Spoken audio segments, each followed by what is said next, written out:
চীন ব্রহ্মপুত্রের mega dam প্রকল্প শুরু করল তিব্বতে। ভারতের উপর এর কী প্রভাব পড়তে পারে?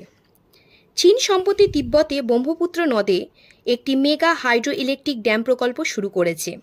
এই প্রকল্পের শিলান্যাস অনুষ্ঠানে চীনের প্রধানমন্ত্রী লি কিয়াং উপস্থিত ছিলেন।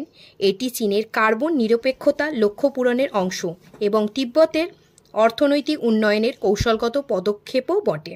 কেন গুরুত্বপূর্ণ? ব্রহ্মপুত্র নদ তিব্বত, ভারত ও বাংলাদেশের মধ্য দিয়ে প্রবাহিত হওয়ায় এটি আন্তঃসীমান্ত নদ।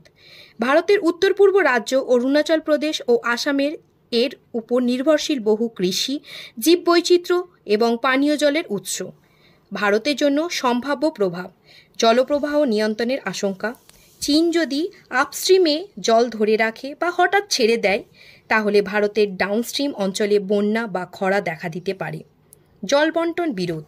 নদীটি আন্তর্জাতিক হলেও ভারত ও চীনের মধ্যে এখনও কোনো বাইন্ডিং ওয়াটার শেয়ারিং ট্রিটি নেই। ফলে চীনের ইউনিলেটারাল সিদ্ধান্ত ভারতের জন্য উদ্বেগের কারণ। সামরিক ও কৌশলগত দৃষ্টিভঙ্গি। এই ড্যাম ভবিষ্যতে চীনের একটি ভৌগোলিক অস্ত্র হিসেবে ব্যবহৃত হতে পারে, বিশেষ করে সংকটের সময়। পরিবেশগত প্রভাব: ড্যাম নির্মাণের ফলে জলজ প্রাণী ও বাস্তুতন্ত্রের প্রভাব পড়তে পারে, যা ভারতের ওপর উত্তর পূর্ব অঞ্চলের জন্য পরিবেশগত হুমকি।